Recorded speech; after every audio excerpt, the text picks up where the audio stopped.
When we think about the mounting crisis of plastic pollution, the conversation often focuses on what individuals can do: recycling more, choosing reusable bags, or cleaning up beaches. But there is an enormous, unaddressed presence in the room: the plastics manufacturers themselves. It's as if, when faced with a flooded house, we only mop up the water, never bothering to repair the leaky pipe that's causing the problem in the first place. The reality is that the entities responsible for producing hundreds of millions of tons of plastics each year are largely left out of the mainstream debate, even as they sit at the very origin of the problem. The global plastics industry is vast and powerful, valued at over $600 billion as of 2025. Approximately 390 million metric tons of plastics are produced every year, and that number is rising.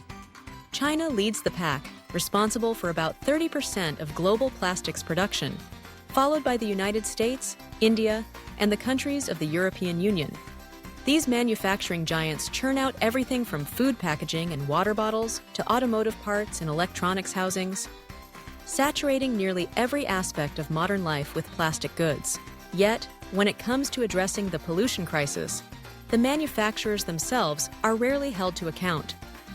This disconnect was starkly evident in the recent August 2025 United Nations negotiations aimed at establishing the first legally binding global treaty to curb plastic pollution. For 3 years, representatives from around the world met to hash out an agreement, only for talks to collapse amidst deep divisions. The heart of the disagreement? Whether to impose legally enforceable limits on plastic production itself. Major oil-producing nations like the United States, Saudi Arabia, and Kuwait staunchly opposed any binding caps, instead favoring voluntary measures that focus on recycling and waste management, rather than the actual volume of plastics being produced. Their resistance is not surprising. The plastics industry is inextricably linked to the fossil fuel sector. More than 99% of plastics are derived from chemicals sourced from oil, natural gas, and coal. Restricting plastic production would directly impact these industries' bottom lines, and so, powerful lobbying and geopolitical interests converge to block meaningful change at the source. The failure of the UN treaty negotiations is a sobering reminder that, without a concerted effort to address manufacturing, attempts to stem the tide of plastic waste may amount to little more than bailing water from a sinking ship. Globally, there are thousands of plastics manufacturing companies, from massive multinational corporations to smaller regional producers. The lion's share of production is concentrated in industrialized nations: China, the United States, Germany, South Korea, and India among them. Yet, the geography of plastic pollution is more complex than production statistics alone might suggest. For instance, the United States generates an estimated 42 million tons of plastic waste each year, making it one of the world's largest contributors to plastic pollution. But nations with much lower levels of plastic production, particularly small island states and countries in the Caribbean, often exhibit the highest rates of plastic waste per capita. This is because plastic products are not only produced in one country and consumed there, they are shipped, sold, and discarded around the world, often ending up in places with insufficient waste management infrastructure. This global disconnect means that the countries suffering most from plastic pollution are not always the ones responsible for manufacturing it. Plastic waste from Europe, North America, and Asia frequently finds its way to the shores of African and Caribbean nations, or is dumped in the open, or burned in places lacking adequate disposal systems. The result is a vicious cycle where the environmental and health costs of plastic are exported to communities least equipped to bear them. Why, then, is there such reluctance to address the root of the problem? Partly, it's because the plastics industry is deeply embedded in global supply chains and economies. Plastics are cheap, durable, and versatile, qualities that have made them indispensable but also incredibly difficult to replace. Manufacturers point to the convenience, hygiene, and efficiency that plastics provide, arguing that the real problem lies in improper disposal and consumer behavior. not in the material itself. However, this argument overlooks the sheer scale of the production problem. Recycling rates are abysmally low. Of all the plastic ever produced, less than 10% has been recycled.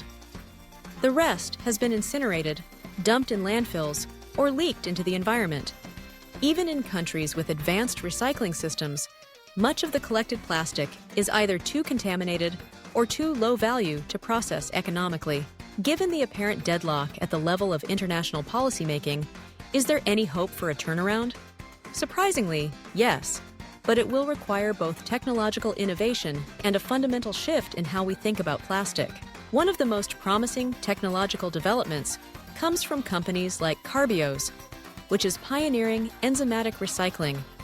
Their processes can break down PET plastics, the type used in water bottles and clothing, into their original monomers, which can then be used to create new, high-quality plastics. This represents a significant improvement over traditional mechanical recycling, which degrades the quality of plastic with each cycle. Enzymatic recycling could, in theory, create a closed-loop system in which plastics are continuously reused, dramatically reducing both waste and the need for new raw materials. Beyond recycling, there is growing interest in biodegradable and compostable plastics made from plant-based sources. These materials are designed to break down more quickly in the environment, though their real-world effectiveness depends on specific conditions and robust industrial composting systems. Still, they offer a glimpse of a future in which plastic waste could be rendered far less harmful.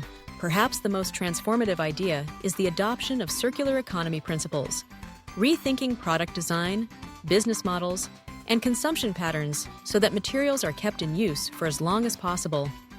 This means designing products for durability, repairability, and recyclability from the outset, as well as encouraging refill, reuse, and sharing systems that drastically cut down on single-use packaging.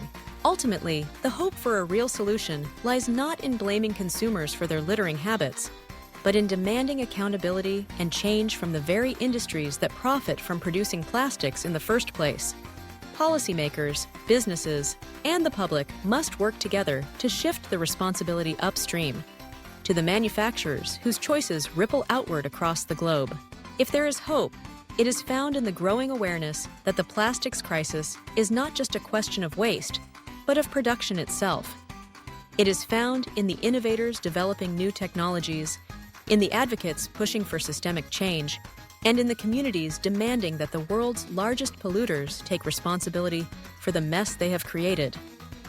Only when we fix the leak at the source, the unchecked production of plastics, will we begin to see the flood recede.